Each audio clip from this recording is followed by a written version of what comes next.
আসসালামু আলাইকুম সুপ্রিয় শিক্ষার্থীবৃন্দ, সমাজ ম্যাথ কেয়ারের আরো একটি ক্লাসে তোমাদের স্বাগত জানাচ্ছি। আমি সুমন স্যার। প্রিয় শিক্ষার্থীরা, আজ আমরা নবম, দশম এবং এসএসসি হায়ার ম্যাথের একাদশ অধ্যায় অর্থাৎ স্থানাঙ্ক জ্যামিতির সপ্তম ক্লাসটি করতে যাচ্ছি। আমরা গত ক্লাসে 11.4 অনুশীলনী পর্যন্ত অঙ্ক করেছিলাম, সমাধান করেছি তোমাদের জন্য। আজ আমরা পুরো 11 অধ্যায় জুড়ে 3টি সংক্ষিপ্ত প্রশ্ন তোমাদেরকে বানিয়ে আজ সমাধান করে দেখাবো। আমরা আগামী ক্লাসে একটি সৃজনশীল প্রশ্ন সমাধান করব 11 অধ্যায়ের। তো চলো প্রিয় শিক্ষার্থীরা, আজকে আমরা 11 অধ্যায় 3টি সংক্ষিপ্ত প্রশ্ন করি।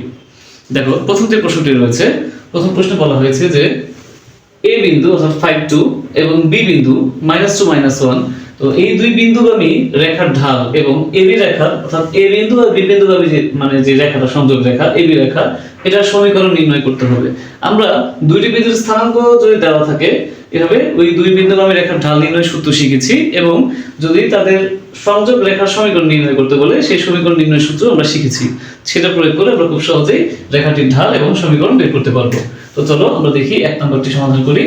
তো এখানে আমরা এ বিন্দুটাকে,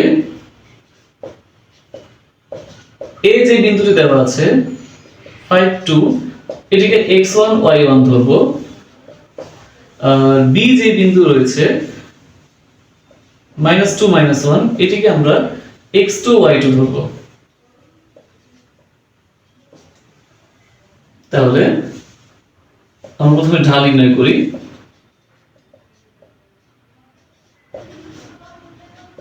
আমরা জানি ঢাল m সমান সমান দুই বিন্দুগামী রেখার ঢাল নির্ণয় সূত্র হচ্ছে, আমরা জানি যে y2 y1 by x2 x1। তো আমরা এই অনুযায়ী মান বসিয়ে দেই। y2 এর মান হচ্ছে এখানে -1 সূত্রের মাইনাস, y1 এর মান হচ্ছে 2, আর x2 এর মান হচ্ছে -2 সূত্রের মাইনাস, x1 এর মান 5। তাহলে আমরা যদি মান অনুযায়ী ক্যালকুলেশন করি, তাহলে এখান থেকে মান পাবো -3, আর এখান থেকে মান পাবো -7। উভয় পক্ষের মাইনাস মাইনাস প্লাস হয়ে যায়, তাহলে এটার মান হবে 3/7, অর্থাৎ এই এ এবং বি বিন্দুগামী রেখার ঢাল 3/7। এবারে আমরা এই এবি রেখার সমীকরণ নির্ণয় করব।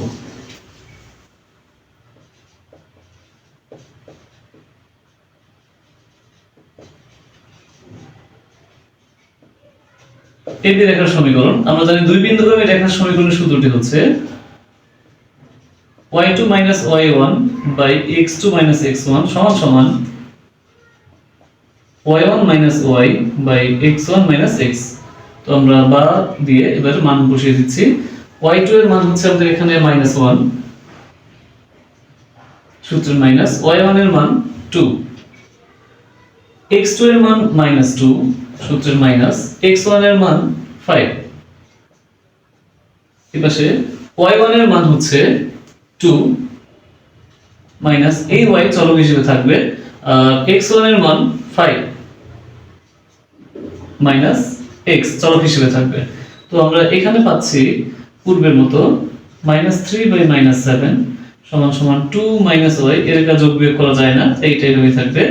আর এখান থেকে মাইনাস মাইনাস বাদ দিলে প্লাস হয়ে গেলে 3/7 সমান সমান 2 y, দুঃখিত 2 y বাই 5 x। এরপর আমরা যদি এটাকে আর গুণ করি, তাহলে আমরা পাবো 7 দিয়ে প্রথমে এটাকে গুণ করছি, 14 7y ইকুয়াল টু 15 3 দিয়ে গুণ করছি এটাকে 15 3x। তো আমরা সমীকরণটাকে সাজিয়ে লেখার জন্য যদি x y সংখ্যা সবগুলোকে এক পাশে নিয়ে আসি, তাহলে -3x এই পাশে আসলে +3x হয়ে যাবে, -7y ঠিক থাকবে, আর 15 এর পাশে -15 হলে 14 15 -1 ইকুয়াল টু 0। এটাই হচ্ছে এবি রেখার সমীকরণ। তো প্রিয় শিক্ষার্থীরা, 1 নং সংক্ষিপ্ত প্রশ্নটি আমরা এভাবে সমাধান করতে পারি। এবার আমরা চলে যাচ্ছি 2 নং প্রশ্নে। 2 নং প্রশ্নটি তোমরা একটু লক্ষ্য করো। এখানে বলা হয়েছে, দেখো এখানে একটি সমীকরণ দেওয়া হয়েছে, সমীকরণটি হচ্ছে 3x y + 4 = 0। তো বলেছে যে এই রেখার ঢাল নির্ণয় করতে হবে। ঢাল এবং এটি x অক্ষের ছেদবিন্দু, অর্থাৎ এই রেখাটি x অক্ষের কোন বিন্দুতে ছেদ করে সেটা বের করতে হবে। তো আমরা প্রথমেই সরলরেখার সমীকরণ থেকে ঢাল নির্ণয়ের যে সূত্র, সেটি আমরা প্রয়োগ করে সহজে এটা ঢাল নির্ণয় করব। তো আমরা জানি যে কোনো সরলরেখার সমীকরণ থেকে ঢাল নির্ণয়ের সূত্রটি হচ্ছে y = mx + c, অর্থাৎ কোনো সরলরেখাকে যদি আমরা y = mx + c আকারে প্রকাশ করি তাহলে এখানে যে m এর মান আসবে ওই m এর মানটি হচ্ছে সরলরেখাটির ঢাল। তো আমরা দেওয়া আছে সমীকরণটি লিখছি 3x - y + 4 = 0, বা তো এদিকে যদি আমি y টা রেখে দেই -y, তাহলে এখানে 3x ওই পাশে গিয়ে মাইনাস এর হবে, 3x আর -4 ওই পাশে যাবে, অর্থাৎ আমাকে y রেখে বাকি সব ওই পাশে নিতে হবে। এখান থেকে যেভাবে হোক y = mx + c আকারে প্রকাশ করব। তো হবে -4। তো আমরা যদি মাইনাস কমন নেই সব জায়গা থেকে তাহলে আমরা পাবো y = 3x + 4। তো এখানে আমরা দেখতে পাচ্ছি যে সমীকরণটিকে y = mx + c আকারে প্রকাশ করলে অথবা y = mx + c এর সাথে তুলনা করে এটি লিখলে ভালো হবে। y = mx + c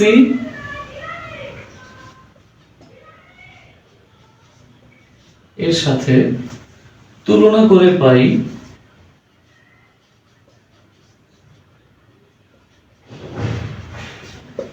তো আমরা m এর মান পাচ্ছি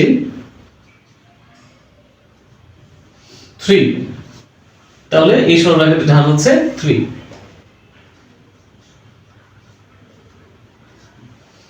একটা উত্তর গেল। আর আমাদের কিভাবে বের করতে হবে x অক্ষের ছেদবিন্দু। আমরা জানি যে x অক্ষ বরাবর যে কোনো বিন্দুর ভুজের মান থাকে কিন্তু কোটির মান 0, অর্থাৎ y এর মান 0। তো সেই ক্ষেত্রে আমরা এই সরলরেখাটি x অক্ষে কোন বিন্দুতে ছেদ করলো এটা বের করার জন্য এখানে y এর জায়গায় আমরা 0 বসিয়ে দেব। ঠিক আছে, 1 নম্বর সমীকরণ দিই।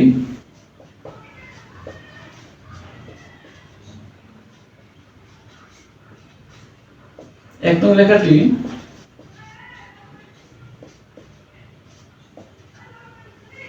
x অক্ষে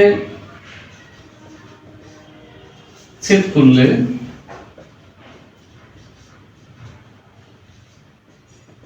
ছেদবিন্দু কোটি অর্থাৎ y = 0। তো তার আমরা লিখবো 1 নঙে 0 বসিয়ে পাই, 1 নঙে y = 0 বসিয়ে পাই। আমরা y যে 0 বসাই তাহলে পাবো 3x = -4 বা x = -4/3। তো যেহেতু x এর মান -4/3 আর y এর 0 আছে তাহলে x অক্ষে ছেদবিন্দুর স্থানাঙ্ক হবে -4/3, 0। অতএব 1 নং রেখাটি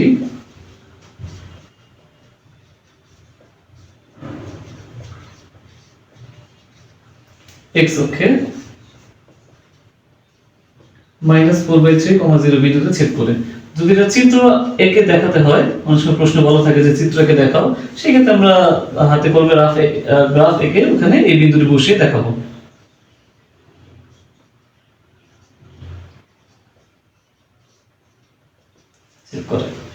এই হচ্ছে 2 নম্বর সংক্ষিপ্ত প্রশ্ন। প্রিয় শিক্ষার্থীরা, এবারে আমরা চলে যাচ্ছি 3 নম্বর প্রশ্নে।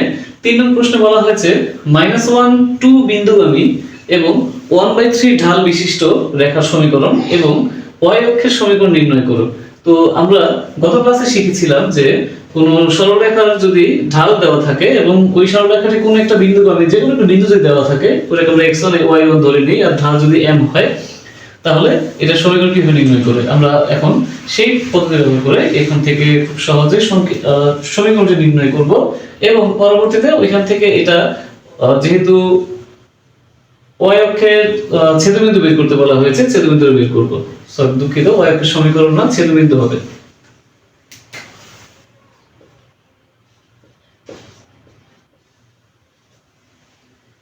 তো আমরা দেখতে পাচ্ছি 3 নম্বর প্রশ্নে এখানে যে বিন্দু দেওয়া আছে এটা হচ্ছে x1 y1, x1 y1 এর মান -1, 2 আর ঢাল m এর মান 1/3। তাহলে আমরা জানি, আমরা যে সমীকরণ সূত্রটি জানি এটি বসিয়ে দেব। সূত্রটি হচ্ছে m * x - x1 equal to y minus y1। এই হচ্ছে সূত্র। যদি কোনো সরলরেখার একটা বিন্দু এবং তার ঢাল দেওয়া থাকে তাহলে ওই সরলরেখার সমীকরণের সূত্র এটা এখন জানি। তো এখন মানগুলো বসিয়ে দিচ্ছি। m এর মান 1/3,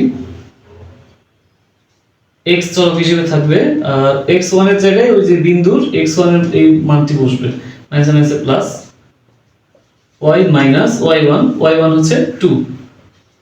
তো এখান থেকে যদি আমরা ক্যালকুলেশন করি তাহলে এই 3 এটা গুণ আকারে এখানে এসে গুণ হয়ে যাবে। তাহলে এখানে থাকবে x + 1 আর এখানে থাকবে 3y - 6। অতএব আমরা সমীকরণটি পাচ্ছি x - 3y + 1 এর সাথে -6 এখানে এসে +6 হবে, তার মানে +7 = 0। এই হচ্ছে সমীকরণ পেয়ে গেলাম। এবার আমাদের বের করতে হবে y অক্ষের ছেদবিন্দু। তো এটিকে আমরা 1 নং সমীকরণ দিচ্ছি। তাহলে পূর্বের অঙ্কের মতো 1 নম্বর রেখাটি শুধু আমরা লিখব যে y অক্ষের যে বিন্দুতে ছেদ করে, এটি y অক্ষে ছেদ করলে আমরা জানি y অক্ষের x এর মান হচ্ছে 0, অর্থাৎ ভুজের মান 0। তাহলে আমরা এখানে কোটির জায়গায় ভুজ লিখব।